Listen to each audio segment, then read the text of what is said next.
Hello and welcome everyone to the Awakening Day podcast, the show that aims to take the messy, complicated world of finance and investment and turn it into something simple and accessible for everyone.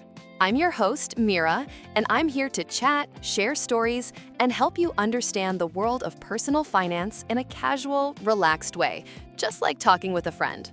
For this episode, I believe we have a topic that will really hit home for many of us, especially for my fellow salaried workers. It's the classic question, my paycheck just came in, where did it all go? Does this sound familiar? The moment that direct deposit notification hits, the world seems brighter.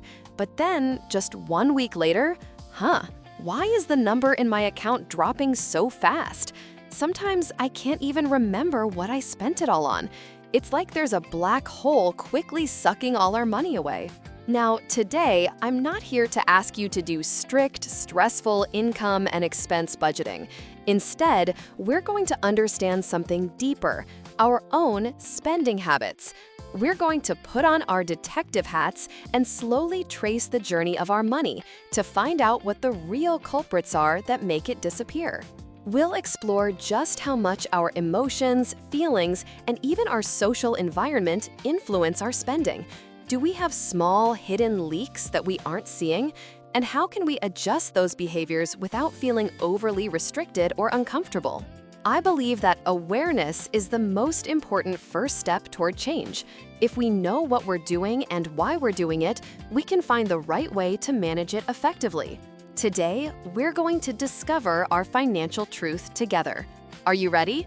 If so, let's begin. Money and emotions. Why do we spend?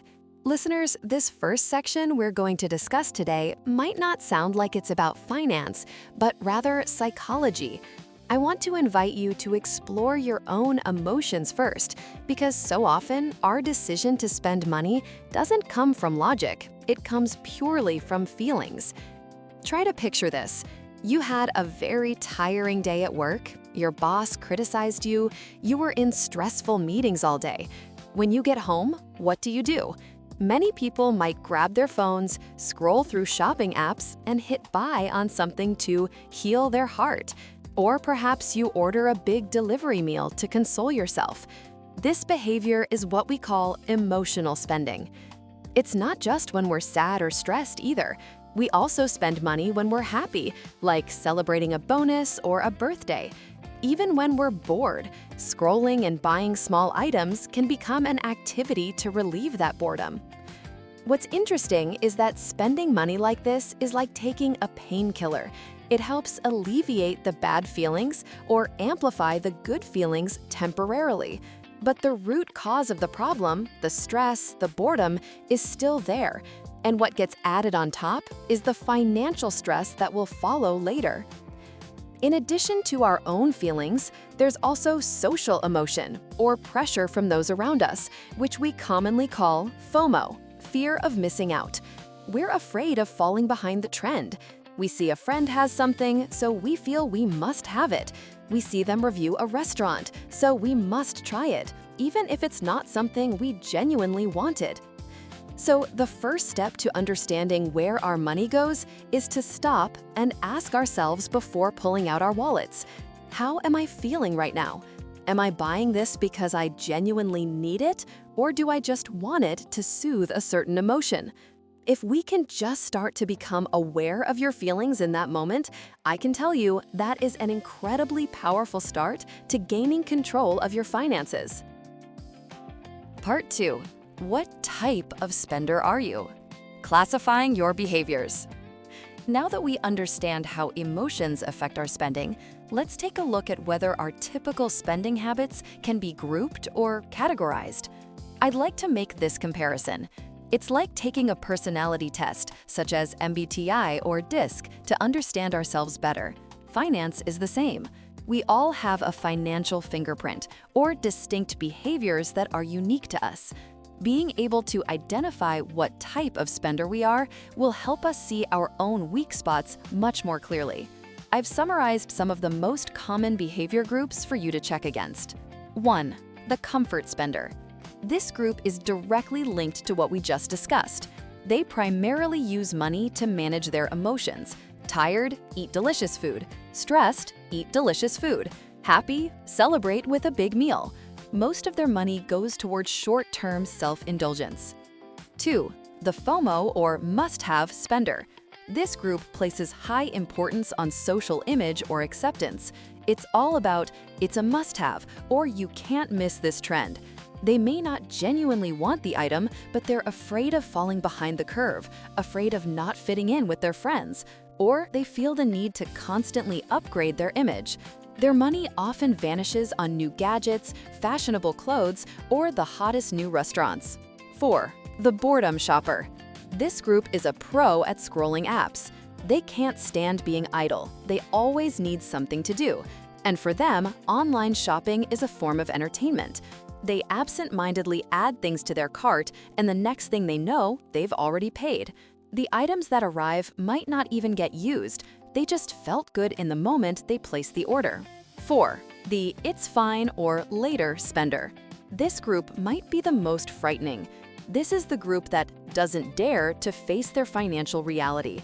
They hate checking their bank balance. They avoid looking at credit card bills. They just keep spending while actively trying not to think about it, as if they're covering their eyes. The result is that they often face one massive problem all at once when the account is empty or when the debt has piled up. So try to examine yourself and see which type you lean toward the most. Some of you might be a combination, and that's perfectly fine. The act of accepting and saying, yes, this is me, is the correct diagnosis. It's what we need before we can find the right remedy in the next section. Part 3. The small leak named the Latte Factor, uncontrolled microspending. Now that we know our emotions and our spending types, there is one more major culprit that often hides quietly, sucking our money away without us even realizing it. It's the small leaks we overlook. Have you ever heard the term Latte Factor? It was made famous by the financial author David Bach. He used a simple visualization. Those small, everyday expenses we pay for without thinking, like that $6 fancy coffee, can add up over the month and the year to an unbelievably large amount of money. I want to invite you to think about your own daily spending. It doesn't have to be a latte. It could be the bubble tea you have to get every afternoon, the snacks from the gas station, small in-app purchases for a game, the multiple streaming apps you're signed up for but barely watch, or a very common one in this era, delivery fees.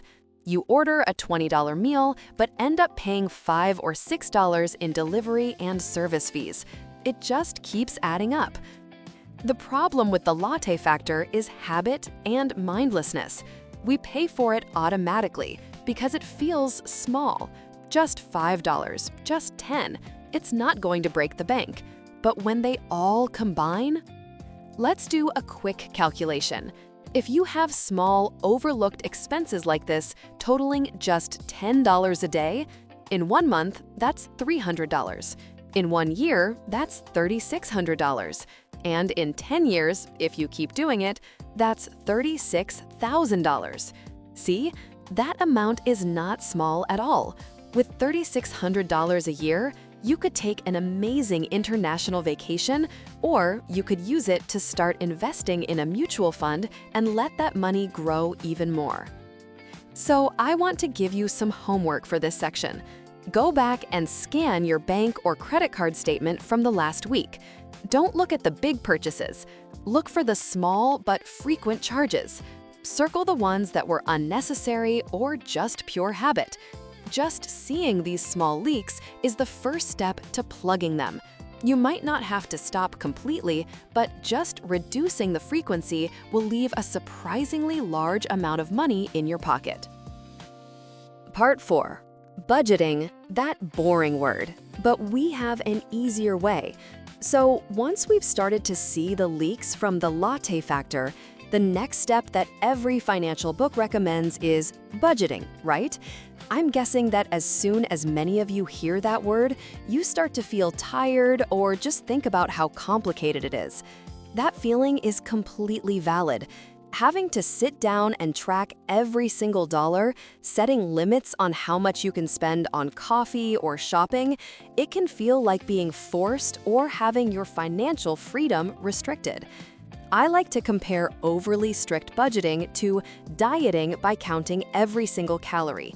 You might be able to do it for a little while, but the moment you get stressed or your willpower breaks, you binge and go back to your old habits, only worse. It's the yo-yo effect of personal finance. So today, I want to suggest a method that is easier on the heart. Instead of trying to control every single spending category, let's shift our focus. I want to introduce the most powerful classic technique: pay yourself first.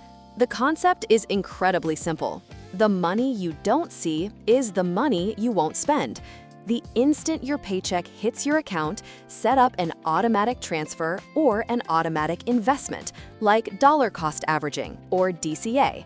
Where does it go? You hide it. You might hide it in a high-yield savings account that's harder to access, in a mutual fund, or in a completely separate account for your long-term goals. Whether it's 10%, 15%, or 20% is up to what you can afford. Once you have paid yourself, which is your savings and investments, first, whatever is left in your checking account, that is your budget, and you can spend it guilt-free. You can spend it all in 1 week, or you can manage it to last the whole month. Either way, you will never overspend because you have already locked away the most important part, your savings. This method changes the game from resisting the urge to spend to managing what is available to be spent. It reduces the stress of tracking everything and automatically builds your discipline without you having to force it. Part 5. The one-click pay trap: how technology makes spending easier. Listeners, have you ever felt that money just slips out of your wallet so much more easily these days than it used to? In the past, if we wanted to buy something expensive, we had to drive to the store, hand over a thick stack of cash, or swipe a credit card and sign the receipt. We had time to think twice. We had that feeling of pulling a large sum of money out of our wallet. There was a little pain of paying that occurred, which was actually a great braking system. But what's it like today? We're lying in bed, scrolling on our phones, we see something we want, we hit buy now, tap our fingerprint to scan, and the bank app has already transferred the money. The whole thing is over in 5 seconds. Or think about ordering food delivery, where our credit card is already saved. All it takes is confirm order. These technologies are designed to be frictionless when it comes to payment. They make paying as easy, fast, and painless as possible. When that pain of paying disappears, we end up spending more easily and more often, and our mindfulness just can't keep up. This is the one-click pay trap, and it's so dangerous because it causes us to buy things we might not even want that badly, simply because it was so easy to buy. So I have a little trick to help add friction back into the process. First, try deleting your saved credit card information from your favorite shopping apps. The next time you want to buy something, you'll have to physically get up, find your wallet, and type in the numbers again. That little bit of laziness is often the exact pause you need to ask, do I really want this? Second, use the 24-hour rule. If you want something that isn't an urgent necessity, just put it in your cart and leave it. Come back and look at it again the next day. If the desire is still there, then you can consider buying it. We don't need to fight technology, but we must be wise to it. Don't let convenience destroy our financial discipline without us even realizing it. Part 6. The illusion of 0% financing. The debt trap that builds silently.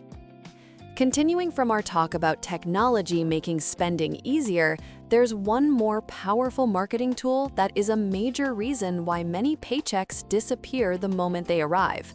That is buy now, pay later, BNPL, or what we're all familiar with as 0% financing offers. You have to admit, the offer is incredibly sweet, isn't it? We want that new phone, which costs $1,000, but we don't have to pay that lump sum today. We just pay $100 a month for 10 months, and we get to take the item home right away. This is a very sinister psychological illusion. It separates the pleasure of possession, the reward, from the pain of paying, the pain. Let me make a simple comparison. It's like getting to eat a huge, delicious buffet today, but being able to postpone all the calories or the weight gain so it only shows up 3 months from now. Of course, we'd eat way more than usual, right? BNPL and 0% financing are the same. They make us feel like we can afford it because that $100 monthly payment seems so small compared to the $1,000 price tag. This makes our decision to buy much, much easier. But the problem that follows is accumulation. We don't just finance one item.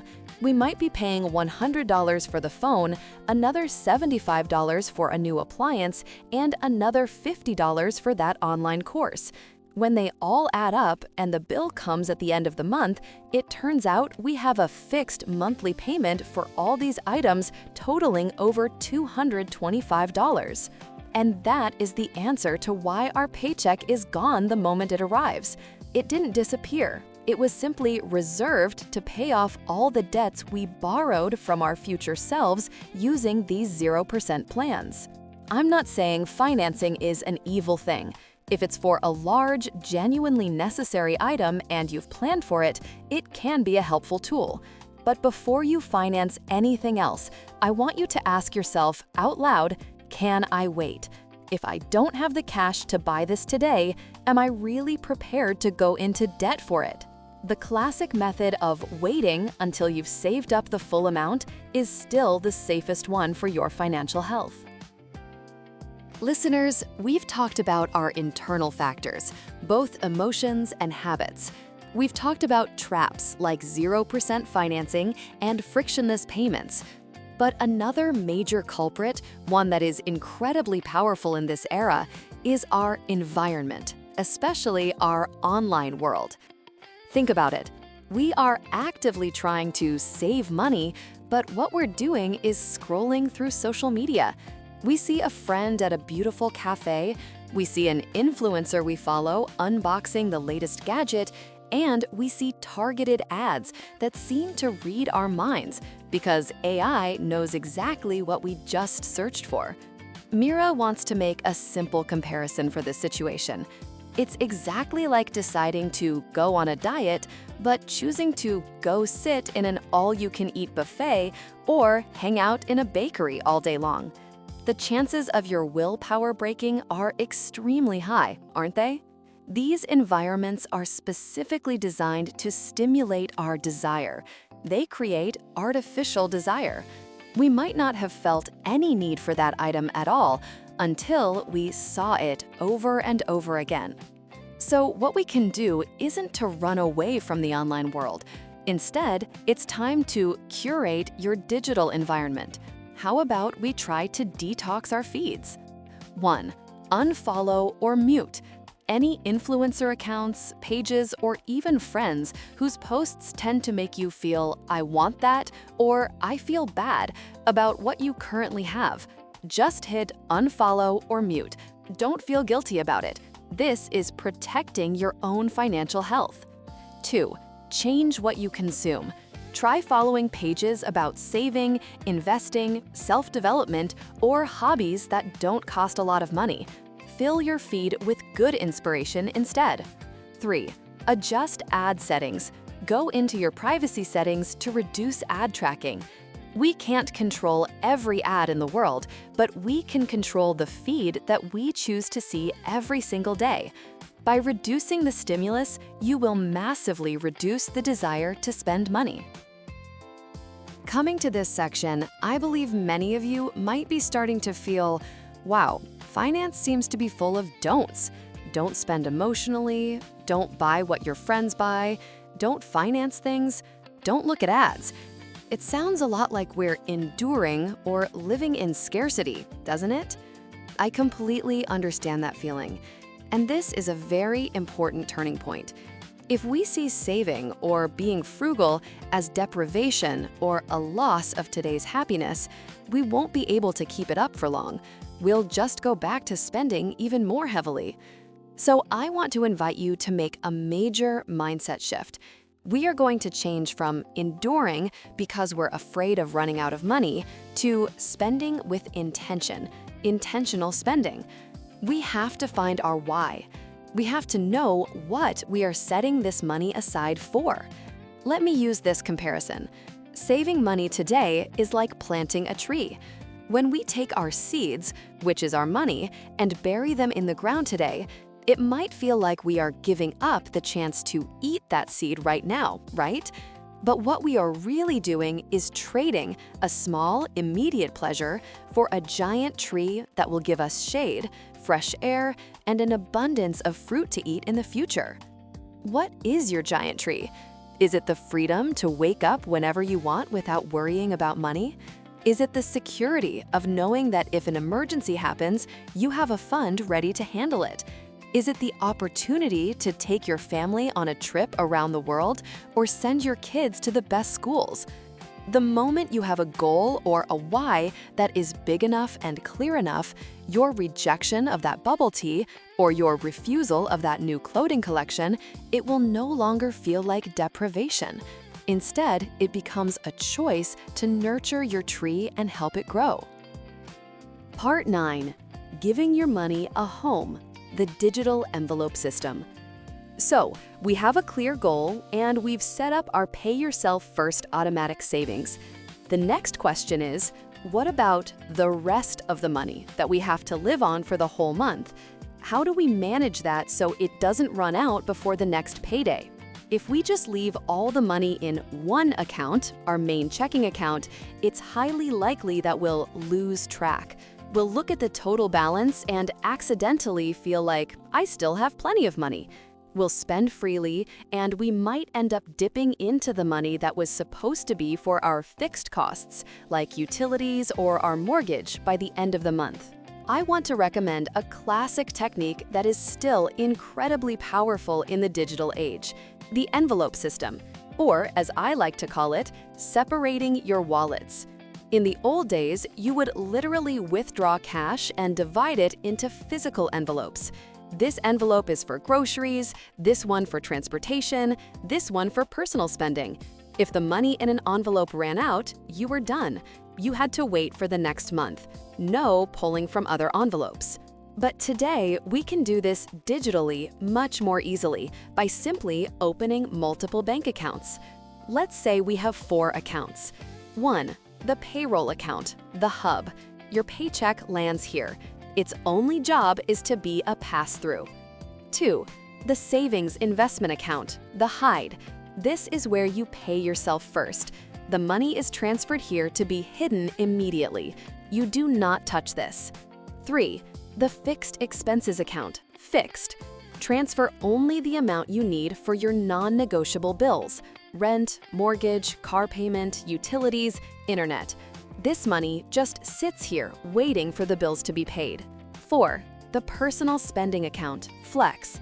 This is the final amount that is truly left over for you to spend on food, going out, shopping, and gas for the entire month.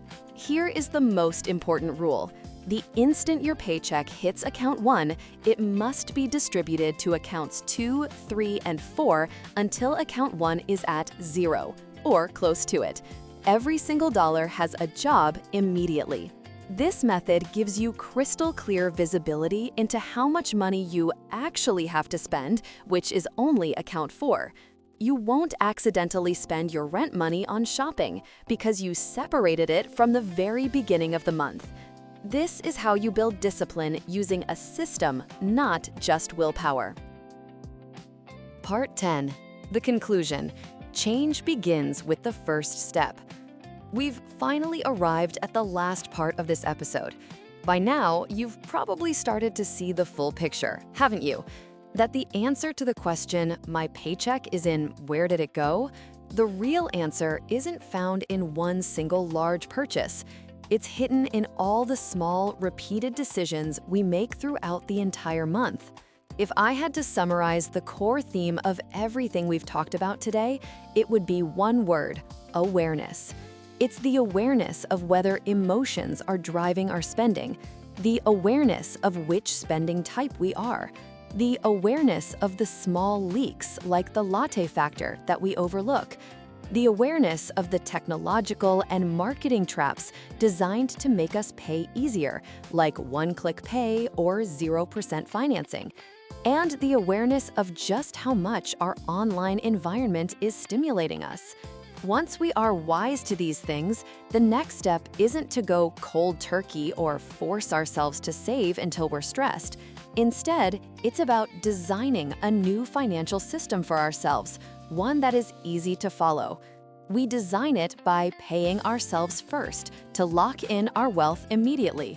We design it by separating our wallets or accounts, giving every dollar a clear job. And most importantly, we design our goals. We find our why. What are we saving this money for? Once we have a clear goal, rejecting a temptation is no longer endurance. It becomes a choice for the future we truly want. I want you to remember that personal finance isn't a 100-meter dash that has to be perfect right away. It's a marathon. Adjust slowly, tune things gradually. Find the balance between happiness today and security tomorrow. Just the act of becoming aware and starting to do one small thing today, I consider that the biggest victory of all. And that is all for this episode of the Awakening Day podcast, where we've tried to solve the mystery of my paycheck is in, where did it go? Mira hopes that you've gotten some good ideas to go back and examine your own spending habits, find those hidden leaks, and start plugging them effectively. Thank you to everyone for listening all the way to the end. If you enjoyed this kind of content, which turns complicated finance and investment topics into simple, actionable advice, don't forget to press follow or subscribe to our channel on whatever platform you're listening on. We have great financial stories broken down to be this easy to understand, served right to you every day.